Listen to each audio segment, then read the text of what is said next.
lección de esta semana se titula Comienza el ministerio. Venid en pos de mí y os haré pescadores de hombres. Mateo 4:19. Amigos y hermanos, sean bienvenidos a Presente 7. Soy el pastor José Inés López López, el pastor del Distrito Centro de Puebla, y es un placer, un gusto estar con ustedes. Esta tarde juntos estudiaremos la lección de esta semana, es la lección 2 del segundo trimestre del 2016, que lleva por título Comienza el ministerio. El llamado de Jesús es venid en pos de mí. Así comienza el ministerio de Jesús, con un llamado a todos nosotros para hacernos ganadores de almas, pescadores de hombres. Punto número 1. La invitación de un Dios amante siempre ha sido arrepentidos. Tenemos a Juan el Bautista y la verdad presente. Y San Mateo capítulo 3 comienza diciendo: arrepentíos porque el reino de los cielos se ha acercado. Mateo 3:2, de cierto modo, es un resumen de lo que Dios ha estado diciendo a la humanidad desde la caída. Acepten mi perdón. Apártense del pecado y encontrarán redención, descanso para sus almas. Es el deseo de Dios. Su búsqueda hacia nosotros es salvarnos. La llamada de Juan, el arrepentíos, es cambiar de mentalidad, es cambiar de opinión, de propósito, cambiar de camino. La llamada de Juan no es un reclamo para una autoconfesión de pecado, sino una determinación producto de un cambio de mentalidad que lleve a un cambio de vida. El anuncio se da o se pronuncia en un entorno de gran necesidad moral, porque el pueblo de Dios estaba viviendo en una permisividad, con prácticas inmorales. Solo hay dos opciones, porque cuando nosotros leemos San Juan, capítulo 3, versículo 35 y 36. El Padre ama al Hijo y ha entregado todas las cosas en su mano. El que cree en el Hijo tiene la vida eterna, pero el que se niega a creer en el Hijo no verá la vida, sino que la ira de Dios estará sobre él. Solo hay dos opciones: o regeneración o ruina. El mensaje no es dirigido a los gentiles, es dirigido a los judíos, al pueblo de Dios. Y este llamado también es para nosotros como iglesia, a nosotros que venimos y que guardamos la palabra de Dios, que fuimos llamados a consagrar nuestra vida al Señor, porque arrepentirnos va también ligado a la fe del Hijo de Dios, en quien el reino se ha acercado. En caso contrario de que nosotros no nos arrepintamos del camino que llevamos, pues tendremos un destino diferente de la salvación, que sería la ruina. Así, entonces, nosotros podemos decir que necesitamos hacer ese cambio de mentalidad, ese cambio de propósito.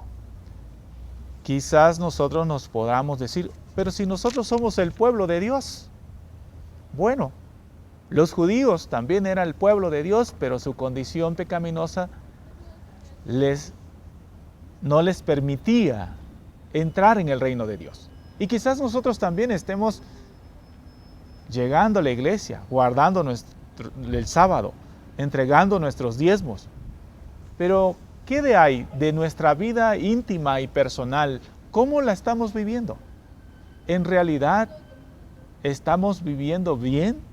¿No será que necesitamos un cambio de mentalidad? Dios nos ayude para que cada uno de nosotros tome conciencia del camino que llevamos. Para maestros, estudia con tu clase el primer punto. Invítalos a leer Mateo 3, 2 y 3. Pregúntales, ¿qué importancia tiene el arrepentimiento y las profecías en el mensaje de Juan el Bautista y su época? Reflexionen en la importancia de estos dos elementos, el arrepentimiento y las profecías en nuestra época actual. Punto número 2. El pecado te hace desear grandeza y orgullo. La santidad te hace humilde y servicial. ¿Cuál es el contexto de la tentación de Jesús en el desierto? Pues cuando nosotros leemos la palabra de Dios en San Mateo, capítulo 4, dice la palabra de Dios que Jesús fue llevado por el Espíritu al desierto para ser tentado por el diablo. Nosotros vemos en esta situación que el Espíritu lleva a Jesús al desierto. Es decir, Jesús está bajo el control total del Espíritu Santo.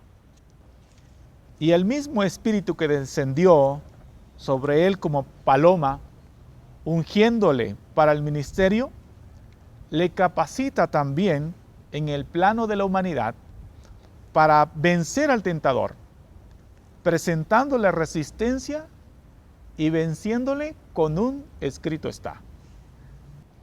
Jesús es una persona divino-humano, es decir, revestida de humanidad, una persona con dos naturalezas, y las pruebas que él experimentó no suceden en la esfera de su divinidad, sino en la esfera de su humanidad. Jesús no provoca la tentación, ni tampoco se coloca a sabiendas de tratar, intentar o probar el terreno del diablo. No. Jesús está allí porque ha sido llevado para ser probado,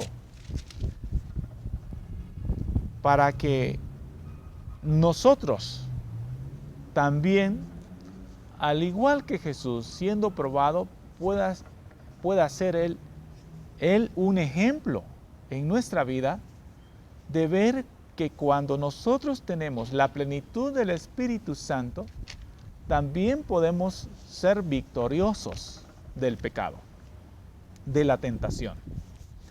Cuando Satanás y el Hijo de Dios se encontraron por primera vez en el conflicto, Cristo era el generalísimo de las huestes celestiales y Satanás el caudillo de la rebelión del cielo. Fue echado fuera. Ahora su condición está aparentemente invertida y Satanás se aprovecha de su supuesta ventaja. ¿Qué contraste dice la lección? Lucifer quiso ser semejante al Altísimo y Jesús se vació de la gloria del cielo. Podemos ver la vasta diferencia entre lo que es la santidad y lo que hace el pecado. Y nosotros podemos comparar Isaías 14, 12 al 14 con Filipenses 25 al 8. Lucifer lleno de soberbia y Jesús, en contraste, despojándose de sí mismo. Lucifer lleno de maldad y Jesús siempre buscando cómo hacer lo mejor y hacer que la persona o nosotros, sus hijos, vivamos lo mejor posible. Tengamos una vida plena, feliz, llena de esperanza. Para maestros, estudia con tu clase el segundo punto. Invítalos a leer Isaías 14, 12 al 14 y Filipenses 2, 5 al 8. Pregúntales, ¿Qué nos dicen las diferencias entre el carácter de Cristo y Satanás sobre el pecado y la santidad? Ayúdalos a reflexionar. ¿Qué deberíamos elegir? Punto número 3. Jesús vino a demostrarle al mundo que no hay excusa para el pecado. La vida del cristiano está rodeada de pruebas, de las cuales algunas generan dificultades y aflicciones. Así dice 1 de Pedro 1:6. Pero el conflicto jamás podrá superar las fuerzas espirituales que el cristiano posee para soportarlo. Cuando nosotros leemos 1 de Corintios, capítulo 10, versículo 13. No nos ha sobrevenido ninguna prueba que no sea humana, pero fiel es Dios, que no os dejará ser probados más de lo que podemos resistir, sino que dará también juntamente con la prueba la salida, para que podamos soportarla. Por eso es importante que nosotros consideremos esto. Jesús tenía que pasar por esto, porque en la tentación en el desierto necesitaba obtener la victoria sobre la tentación que todos nosotros, de Adán en adelante, no hemos alcanzado. Cristo había de resarcir el fracaso de Adán, según el deseado de todas las gentes. Solo que Jesús lo logró bajo condiciones muy diferentes de las que Adán había afrontado, dice el comentario. Con esta victoria, Jesús demostró que nosotros no tenemos excusa para el pecado. No hay justificación para él y que cuando somos tentados, no necesitamos caer, sino que podemos vencer por medio de la fe y la sumisión a Cristo Jesús. Dios no tienta a nadie. Santiago 1:13 habla al respecto. El origen de la tentación está relacionado con Satanás. Él es el origen de la prueba con carácter de querer condenarte. La bajeza del tentador consiste primero en tentar al hombre a pecar. Luego, cuando el tentado sigue su insinuación, el tentador se convierte en acusador. Además, lo seguirá acusando después de ser perdonado. Por eso cuando nosotros leemos en Zacarías que habla la palabra de Dios de que somos un tizón arrebatado del fuego, Satanás está a la derecha para acusarnos. Y entonces Jesús intercede por nosotros.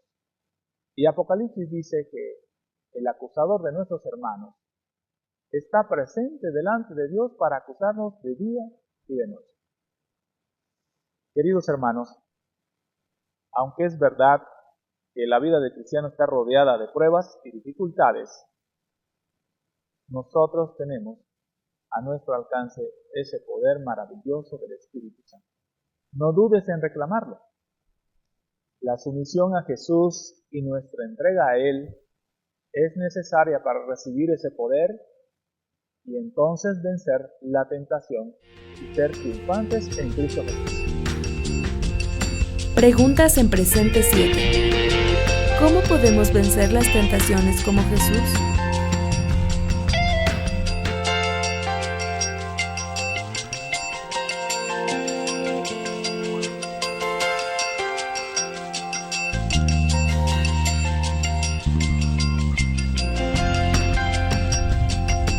Para maestros, estudia con tu clase el tercer punto. Invítalos a leer Mateo 3:15 y 5:17. Pregunta: ¿Qué fin del plan de salvación había en que Jesús pasara por las tentaciones y el bautismo? Ayúdalos a reflexionar. ¿Qué nos demostró Jesús al vencer las tentaciones? Punto número 4. Jesús vino a traer luz a un mundo en tinieblas. Leemos acerca de la tierra de Zabulón y de Neftalí. Estos pueblos estuvieron por siglos sujetos a la inmoralidad, a la idolatría. Tenían el corazón dividido, adorando ídolos, y vivían en una posición peligrosa, sin luz, sin esperanza.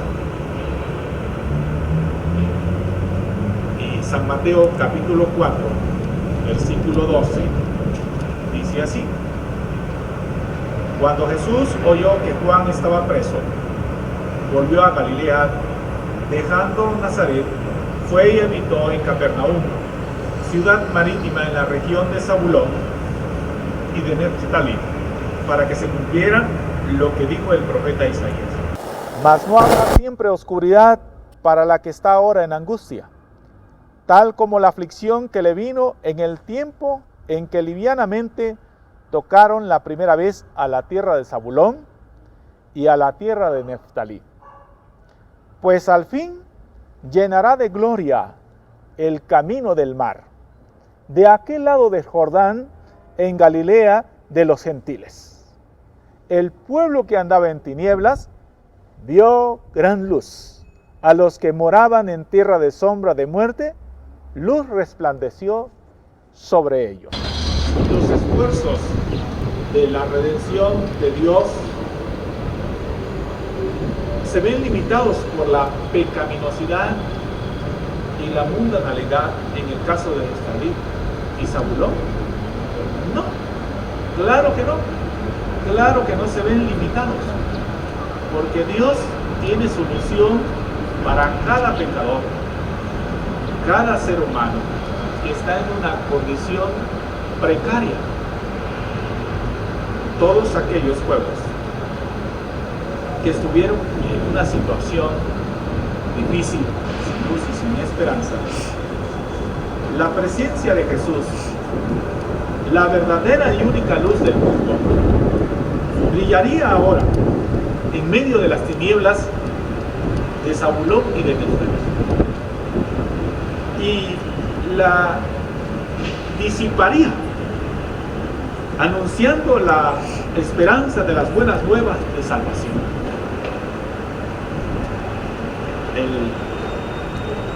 La lección dice: ¿qué indican estos textos acerca del ministerio de Jesús? Pues indican que el sol de justicia estaría presente para aquellos que en algún momento habían perdido de vista al Dios Todopoderoso que les daría la salvación. La palabra de Dios dice, y quiero recalcar esta parte: el pueblo que habitaba en tinieblas vio gran luz. Apareció el sol de justicia, porque dice la palabra de Dios, vio gran luz. No es una tenue luz, no es una luz que se disipa, es una gran luz. Es la luz de Jesús, el sol de justicia, brillando en los corazones y en la tierra de Zabulón y de Neftalí. Para maestros, estudia con tu clase el cuarto punto. Invítalos a leer Oseas 4:1 y 2 e Isaías 9:1 y 2. Pregunta: ¿cuál es el contexto de las zonas de las tribus de Zabulón y Neftalí donde trabajó Jesús? Ayúdalos a reflexionar. ¿Qué nos dice esto acerca de nuestros juicios y nuestras excusas para trabajar con ciertas personas? Punto número 5. Sin importar nuestra condición, Jesús nos llama para ser sus discípulos. Es interesante notar que no fueron ellos a buscarlo. Es Él quien vino a ellos. para hacerlos sus discípulos e iluminarlos con su luz. Quienes no buscan a Dios de forma natural, fueron buscados por Dios en su estado de miseria. Y con esto quiero recalcar que los discípulos, al ser llamados, no tenían la condición, digamos, limpia como para ser discípulos. Y es que Jesús busca seguidores no precisamente que estén limpios, sino que el llamado es, y sigue siendo, arrepentidos porque el reino de los cielos se ha acercado. Dice el sabio Salomón en Proverbios capítulo 11, versículo 30, el que gana almas es sabio. Así que nosotros podemos ver claramente que Jesús está llamando a hombres que están trabajando. No son personas que están sin hacer nada. No. Estos pescadores no estaban entreteniéndose, estaban trabajando. Y la respuesta a la demanda del Señor Jesús fue inmediata, fue instantánea. El llamado es eficaz, produce el resultado para lo que ha sido dirigido. Jesús quiere seguidores y estos 4 hombres lo han seguido. Han dejado sus redes, han dejado las cosas materiales con las que ellos han de suplir sus necesidades, con la que han de dar el sustento a sus familias. Y han seguido a Jesús porque ellos ven mayor futuro en Jesús y porque saben que con Él tienen la salvación. Es importante, al igual que nosotros estudiamos la palabra de Dios, al igual que oramos, al igual que ofrendamos y damos nuestros diezmos, también necesitamos ganar almas. Así, hoy en día, también Dios está buscando seguidores que puedan compartir su luz, su palabra y la esperanza de su venida. Y nosotros, no importa la condición en que nos encontramos, Dios limará las asperezas de nuestro carácter. Con su poder, con el poder del Espíritu Santo, nos capacitará para hacer esta obra. Preguntas en presente 7. ¿Por qué es importante rendirle a Dios todas las áreas de nuestra vida?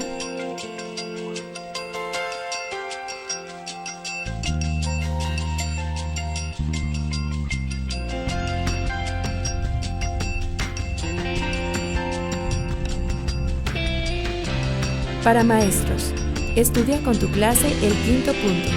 Invítalos a leer Mateo 4, 21 y 22 y Mateo 10, 37 al 39. Pregunta: ¿hasta qué punto de nuestras vidas influye el llamado de Jesús? Ayúdalos a reflexionar. ¿Por qué es importante rendirle a Dios todas las áreas de nuestra vida? El mensaje con que comenzó la predicación de Juan el Bautista coincide con la de Cristo y coincide plenamente porque los dos comienzan con el arrepentidos, y nosotros vemos algunos puntos esenciales en este llamado, que es el arrepentimiento, la invitación para cambiar de mentalidad, el ofrecimiento, el reino de los cielos, el bautismo por el agua y el espíritu y el fuego. La victoria sobre Satanás y ser llamados para ser pescadores de hombres. Así nosotros podemos decir que el pilar de todo es el arrepentimiento para que se den los otros elementos espirituales que necesitamos en la vida cristiana. Y que juntos podamos extender el reino de Dios y pronto muchos también estén incluidos en el plan de salvación y que alcancen la victoria sobre el pecado. ¿Con qué frase resumirías la lección de esta semana? Nuestros amigos de Presente 7 contestaron: